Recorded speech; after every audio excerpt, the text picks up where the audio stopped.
12 avril 2026, nous sommes dans la 5e année et au 48e jour depuis le début de l'invasion à grande échelle. Bienvenue dans ce point de situation.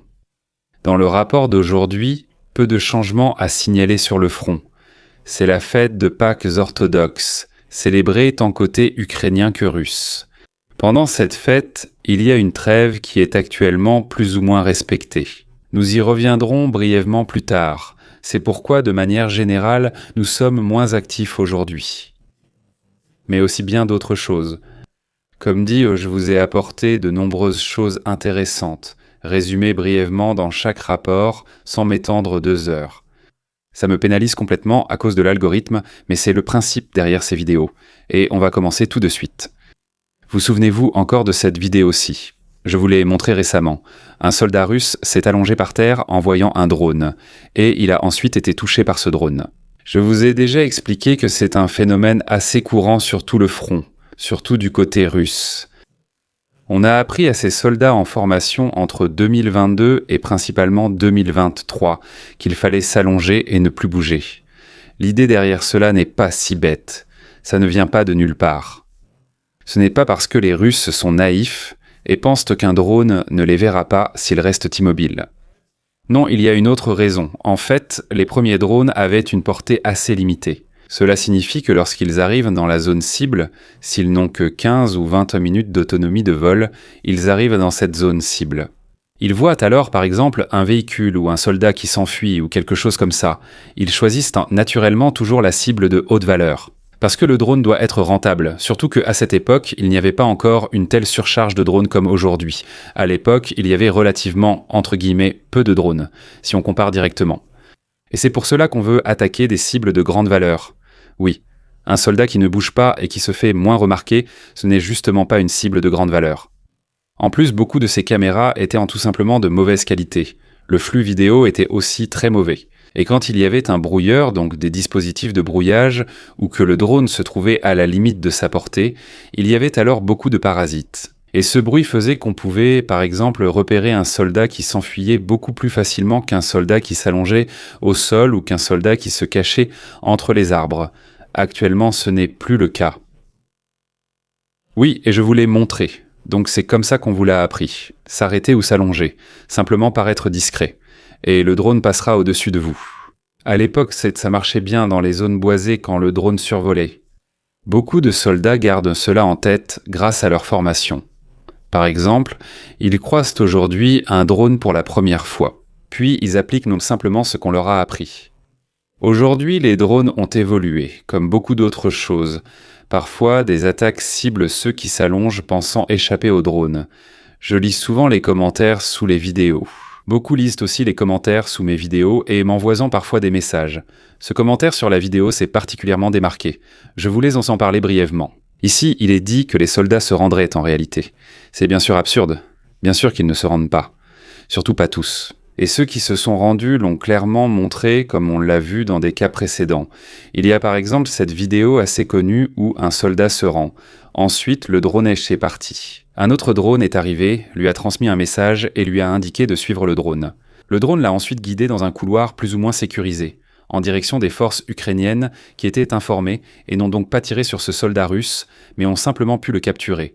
C'est ce qu'on appelle se rendre. Ce qu'il fait là, en se couchant par terre, ce n'est pas se rendre.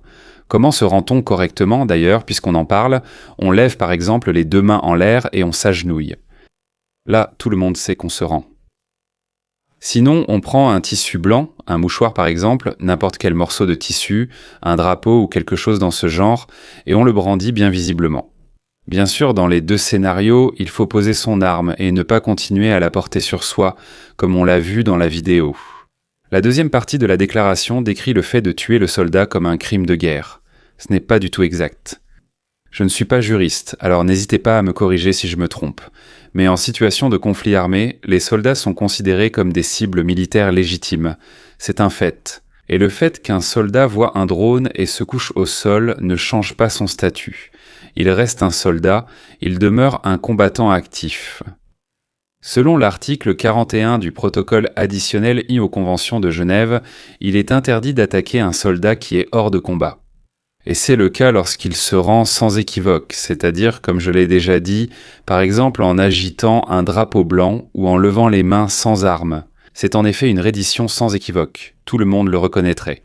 Dans ce cas, il est probable que chacun, peu importe son pays ou sa langue, comprendrait que cette personne se rend. Il est aussi interdit d'attaquer des soldats inconscients ou incapables de combattre à cause de blessures ou de maladies. Et troisièmement, dans tous ces cas, aucune action hostile ne doit plus être entreprise. Le simple fait de s'allonger par terre est juridiquement considéré plutôt comme une recherche de couverture ou de camouflage, et non comme une capitulation, ni comme une reddition sans équivoque. Tant que le soldat est armé et ne signale pas clairement sa volonté de se rendre, il peut continuer à être combattu. Et c'est ainsi.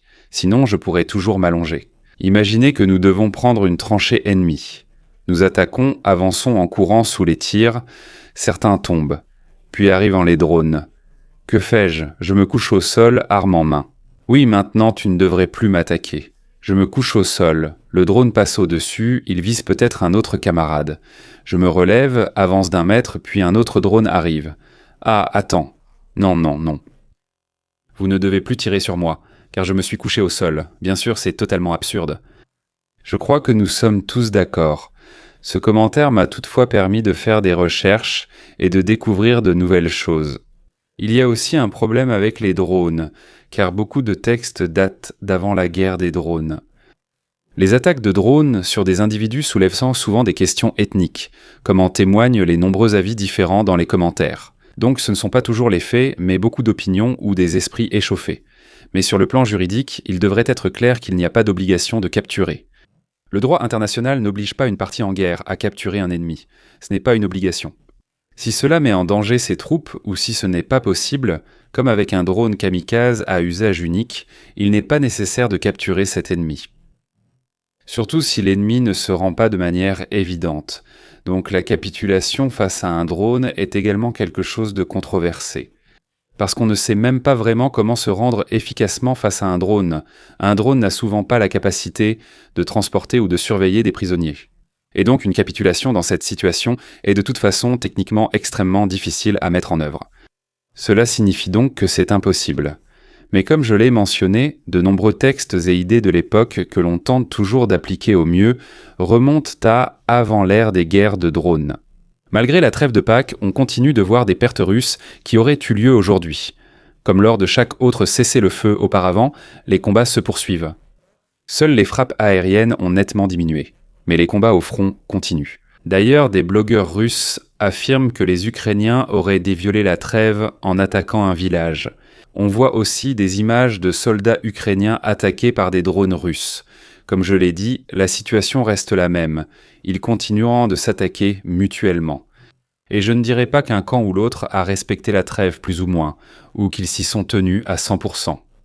Les pertes restent élevées, mais les frappes aériennes ont diminué des deux côtés. Je ne signale pas non plus de raffinerie en feu aujourd'hui. De nouvelles images, haute résolution, montrent un drone ukrainien, Sting intercepter un drone russe, Shahed à réaction à haute altitude. Le drone Shahed à réaction, appelé Gérant 3 en Russie, est une copie sous licence. Si l'on évoque un Gérant 3, il s'agit de ce drone. On voit clairement à quel point tout a changé. Il ne s'agit plus de tirer du sol en espérant toucher, mais d'une interception ciblée en vol. Drone contre drone, mené proprement à la hauteur de la cible. C'est particulièrement pertinent pour les variantes plus rapides à réaction des Shahed. Celles-ci sont très difficiles à combattre, volent plus haut, plus vite et réagissent de différemment en vol que la variante Gérant 2 qui est un peu moins bien motorisée. C'est là que ces systèmes interviennent. Au lieu d'utiliser des missiles anti-aériens coûteux contre des drones, on déploie des intercepteurs moins chers. On n'envoie pas qu'un drone, mais 3 à 5. Même si un seul atteint la cible et que les 4 autres s'écrasent au sol, cela coûte moins cher qu'un missile Patriot à plusieurs millions, alors qu'un drone Sting revient à 3 000 $. Cela change donc totalement le calcul. Il ne s'agit plus seulement de savoir si l'on peut abattre quelque chose, mais si l'on peut se le permettre durablement. Une évolution déjà observée depuis des années. Dès la première année de la guerre, je disais déjà qu'il fallait agir davantage en Europe. On ne peut évidemment pas intercepter un missile balistique avec un drone intercepteur. Pour cela, nous avons aussi besoin de nos propres missiles balistiques. Mais même dans ce domaine, il faut veiller à ce que le missile de défense aérienne reste toujours un peu moins cher que le missile de l'ennemi, qui tente d'atteindre des cibles chez nous. Ce qui pose problème, c'est d'utiliser un missile de défense aérienne coûteux contre des drones peu chers. Il faudrait donc un bon équivalent, comme on le voit avec les drones Sting. Dans la ville russe d'Oriol, un système assez inhabituel a été aperçu. Un système de défense aérienne basé au sol, équipé de missiles RR de type R-77-1. On essaie d'ailleurs d'abattre des drones avec cela. L'image présente un lanceur improvisé portant plusieurs de ces missiles fixés sur des pylônes d'avion. L'ensemble rappelle fortement le principe des systèmes occidentaux comme le NASAMS, mais dans une version nettement plus improvisée. L'improvisation, en soi, n'est généralement pas mauvaise. Mais l'idée n'est pas vraiment nouvelle, car à l'époque soviétique, on avait déjà expérimenté l'utilisation de missiles RR à partir du sol. Maintenant, ce concept réapparaît, mais cette fois ce n'est pas un système parfaitement développé ou un système militaire classique, mais plutôt une solution pragmatique. Et c'est justement ça la partie intéressante. Le fait de devoir recourir à de tels systèmes de défense aérienne improvisés montre que les systèmes classiques, et surtout les missiles adaptés, viennent à manquer ou subissent des pertes ciblées. En même temps, on essaie de rendre à nouveau utilisables les stocks existants, dans ce cas la R-77, qui n'est d'ailleurs pas un mauvais missile. Et cela est en train de changer. Et cela explique aussi pourquoi il est rapporté en parallèle que même l'armée de l'air russe doit de plus en plus recourir à des missiles plus anciens, comme la R-27 par exemple. Des missiles toujours lancés depuis un avion. Nous voyons donc qu'il y a une pénurie de missiles et maintenant on essaie d'utiliser d'une manière ou d'une autre les anciens stocks, aussi bien pour l'armée de l'air que pour les systèmes basés au sol. Dans la région de Rudinsky, un combat intense dure depuis plus de 2 mois et demi pour une zone boisée le long d'une ancienne voie ferrée près de la mine de Vourinskaya. Alors, qu'en pense-t-on aujourd'hui ? Une bande boisée, est-ce vraiment si grave ? Je veux dire, elle se trouve ici, à cet endroit. Ici, il y a la voie ferrée et ici, il y a une bande boisée. Comment peut-on se battre pour une bande boisée 2 mois et demi ? C'est simple, côté russe, c'est surtout la 5e brigade de fusiliers motorisés qui attaque.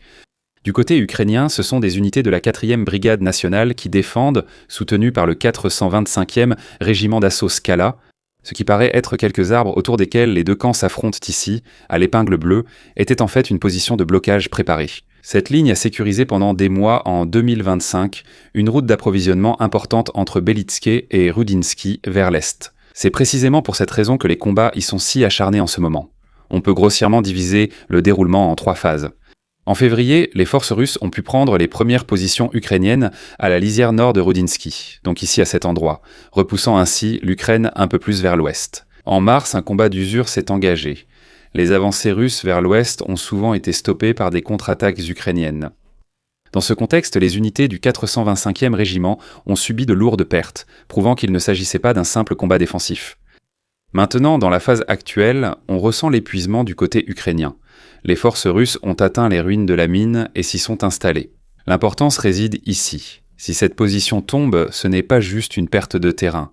On perdrait une barrière avancée qui freinait jusqu'ici les mouvements venus de l'Est. C'est justement cela qui libère davantage l'espace à l'arrière.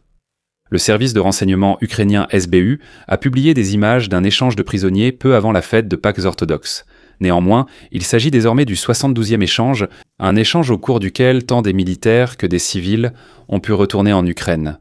De tels échanges se poursuivent parallèlement au combat proprement dit. Souvent sans grande attention, même si, pour les personnes concernées, cela revêt évidemment une importance énorme.